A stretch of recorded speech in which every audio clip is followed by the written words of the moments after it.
係，大家晚上好啊！咁做翻今日嘅一個復盤視頻。今日指數係拉得唔錯嘅，咁樣係睇翻科網有冇機會啊。咁而家就係睇到24,200呢個位置有效突破，咁都係睇翻24,800可唔可以有效進攻。而家就行咗一個V 底嘅一個情況咁如果佢有效進攻咧，佢有機會係往上走嘅。咁而家就係睇佢往下走嘅機會定係往上走嘅機會大啦。咁今日上嚟講咧，就係小米、騰訊、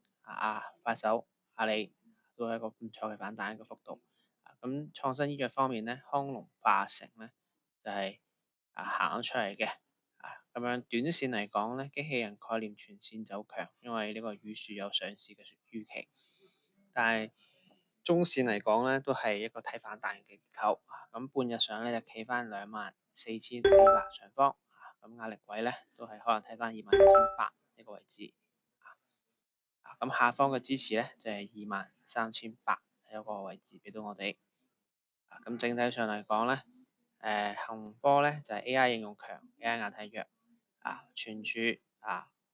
呢個 PCB 咧就午後都係去下跌咗嘅。咁今晚上嚟講咧，海力士咧就會係上市，喺美國上市。咁我哋要睇翻佢能唔能夠喺美國嘅呢一個資金市場比較多老錢去重新做翻個定價咁樣佢有機會係先調整再往上嘅一個節奏嘅。始終而家呢個海力士係翻咗5倍，4月份到而家翻咗5倍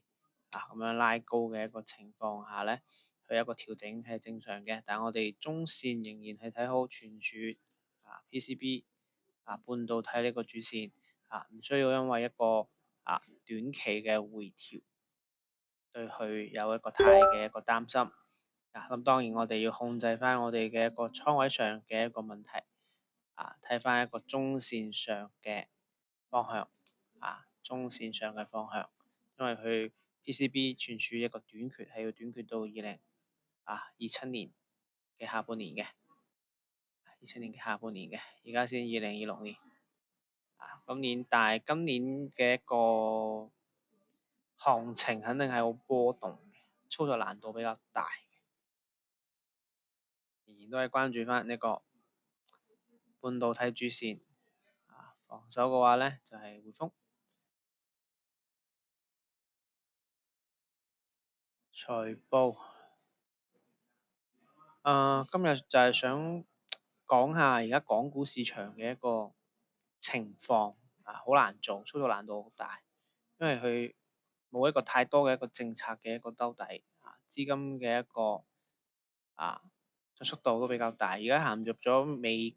國嘅一個加息預期咧，啲資金回流翻去美股咁所以而家有一個抽血效應。咁所以上而家企一個港股而家市場嘅一個雙重變量嘅一個情況下咧，我哋一定係要留意翻我哋嘅一個主線係一個成長博弈，仲有高股息防守嘅兩條主線一個其實就係華虹半導體，一個其實就係匯豐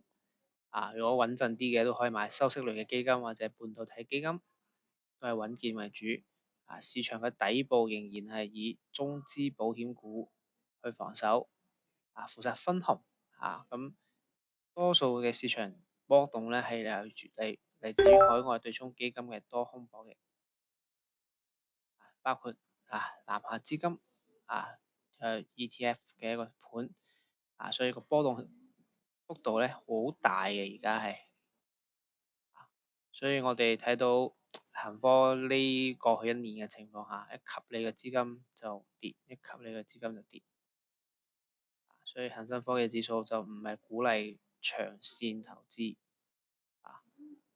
雖然佢而家好低估，但係佢個安全邊際其實係冇下限嘅，因為你一買好多資金咧拉高，然之後被動資金一買佢就沽，一買佢就沽，有好多現金品、好多紅證喺度沽阿里、沽騰訊。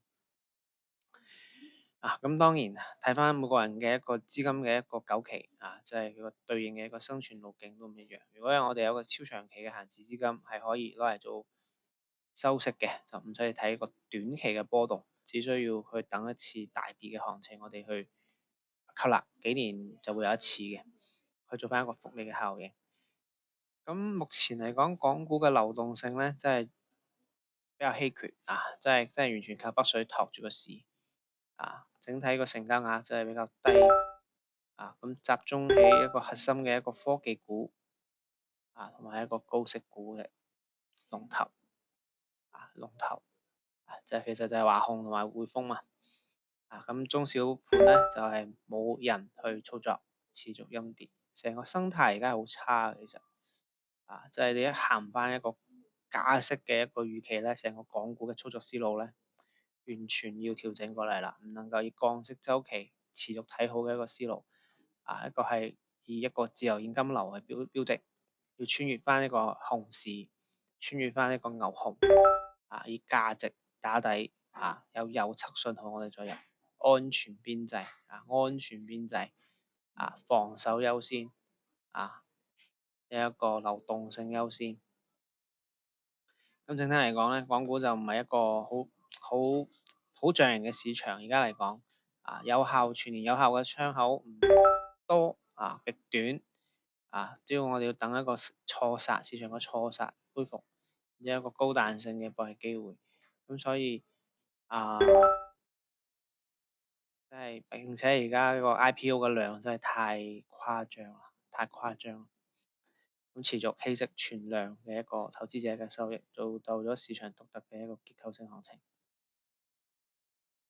咁所以上被動指數嘅話咧，要做翻一定嘅波段；主動交易者咧就做翻半導體做翻好回撤。簡單啲總結而家嘅一個情況就係做翻好自己嘅風險管理先，最大回撤。並且要留意翻國內嘅經濟嘅基本面同埋全球嘅一個流動性基本面睇翻啲就業數據睇翻一啲通脹數據美國嘅一個加息週期要認識到港股全年嘅一個有效賺錢嘅窗口極短，只有去做翻一啲錯殺收復嘅機會仲有錨定翻我哋而家嘅底層資產能唔能夠持續去產生現金流作為一個安全墊做翻一啲非銀嘅金融保險類嘅個股彈性會比較強堅決止盈，到位就一定要止盈完美行情仲有流動性嘅一個問題，呢個問題都幾嚴重，港股而家嘅一個流動性問題如果確認咗個股流動性唔得咧，冇人買你個貨咧，你一定要走啦。咁你就會被深套啦，即係冇人接你個貨，就係你接你個貨，你接人哋個貨。咁所以上一個相對靈活嘅遊戲咁一定要規避翻個流動性嘅問題，冇人接你個貨一定要走長線資金咧去做翻一啲收息資產短線資金咧去做翻波段控制翻一個資金回撤即係而家我哋嘅一個港股市場嘅一個大環境係咁，一定要去把握好我哋嘅一個風險回撤喺港股市場上生存生存第一咁今日都係嗰個一個復盤，都係去講翻而家一個市場嘅環境咁大家都係注意翻風險咁出手嘅機會而家係唔多嘅，盡量去穩健為主咁今日嘅一個復盤就喺呢度